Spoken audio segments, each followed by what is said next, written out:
Hey guys, welcome back to RWM Finance. So since I have gone over some of the key points and takeaways from the book Rich Dad Poor Dad by Robert Kiyosaki, I wanted to move in line with the order of his books. So today we will be going over some of the key points and takeaways from Rich Dad's Cash Flow Quadrant. This book really opened my eyes when it came to looking at where and how people generated their income. I found it to be pretty interesting the way the actual cash flow quadrant is actually divided up and labeled.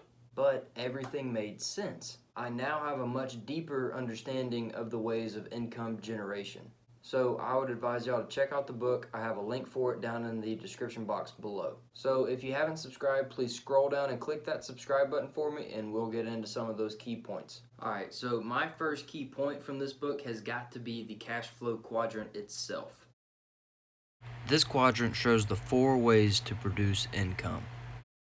You have the employee in the E section, and the employee has a job. You have the self-employed in the S section, and the self-employed own a job. This would be like a person who owns his own lawn care company or a lady who runs her own florist shop. The people who fall into the left side of the quadrant trade their time for money. If they don't work, then they don't get paid. Simple as that. Now on the right, you have the business owner in the B section. Now this is the type of business that we talked about in the video over the Rich Dad Poor Dad book. Businesses that do not require your presence. The business owner does not have to go into work every day, but he still gets paid. These people own a system and let others run it. And lastly, you have the investor in the I section. The investor owns investments. This would be like someone who owns rental property or who owns dividend-paying stock. The people who fall into the right side of the quadrant trade their money for more money. These guys don't have to go into work to collect their paycheck. This is the side that Robert suggests we try and transition to. Another key point that I got, which is actually related to the cash flow quadrant itself, is in order for an S or a self-employed to become a B or a business owner, they need to convert who they are and what they know into a system. They must do this in order for them to step out of the picture. If there is no system, then nothing can be taught, and then therefore they cannot step out of the picture. They have to keep showing up and working each day. Another key point was that Robert suggests taking a real estate or stock investing seminar. This is another time he mentions investing in yourself. I hope y'all understand how important that is. Your education doesn't just end once you're done with school, whether that's with high school or with college, or no matter what, whether you go to trade school, cosmetology school, your education doesn't end once you're done with school. Another key point that I got was that your profit is made in the buy and not in the sell. I actually mentioned this in my video over how to save money while grocery shopping. You have to be willing to actually search for your investments. The right house for you to buy and rent out will take time, and that's not just with rent houses. Any other investment that you're trying to look for, whether it's a business to try and buy, or an apartment complex to buy, or a condo to buy so you can rent out. Those investments take time. You have to search for them.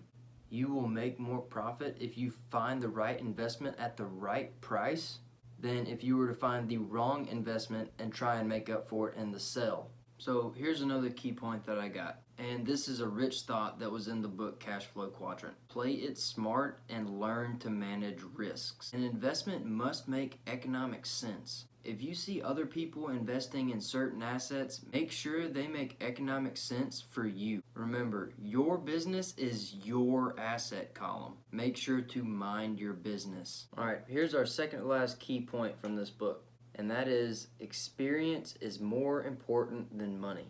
This goes back to our video over the book Rich Dad Poor Dad. Don't work for money, work to learn.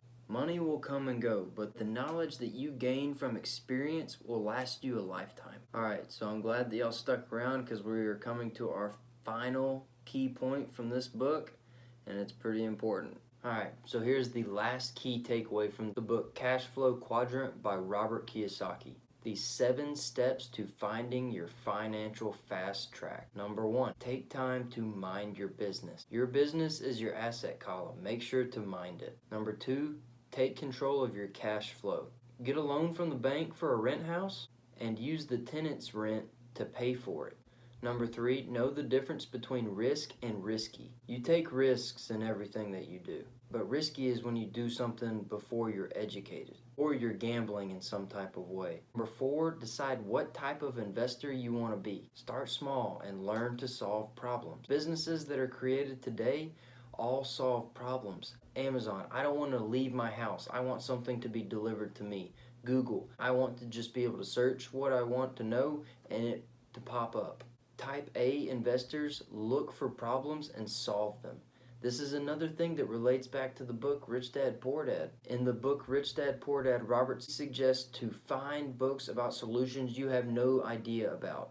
Number 5 is to seek mentors. Look for them in investment clubs, network marketing groups, and business associations. Number 6, make disappointment your strength. Have a mentor standing right beside you to coach you through that experience. And number 7, the power of faith.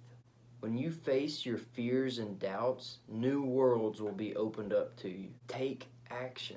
Believe in yourself and start today. I have to say that last line is probably the most important to me, and it resonates the most to me, because if you don't believe in yourself, then nothing's possible. I mean, all the businesses, the restaurants, the TV shows, the things that you see and the things that you use, they all started with an idea and with a person who believed in that idea, or a group of people that believed in that idea. Whatever ideas you have, I mean, believe in them, Believe in them, because they can turn into something huge. I mean, you have no idea. So get out there and get started. Well guys, I hope you enjoyed this video. If you did, scroll down, give it a like, and subscribe to the channel below.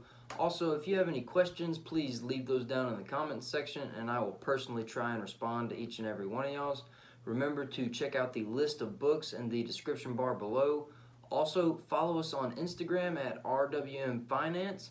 Another thing to remember is that I post videos every Monday, Wednesday, and Friday, so make sure to tune in for the next one. As always, thank y'all for watching, and I will see y'all in the next video.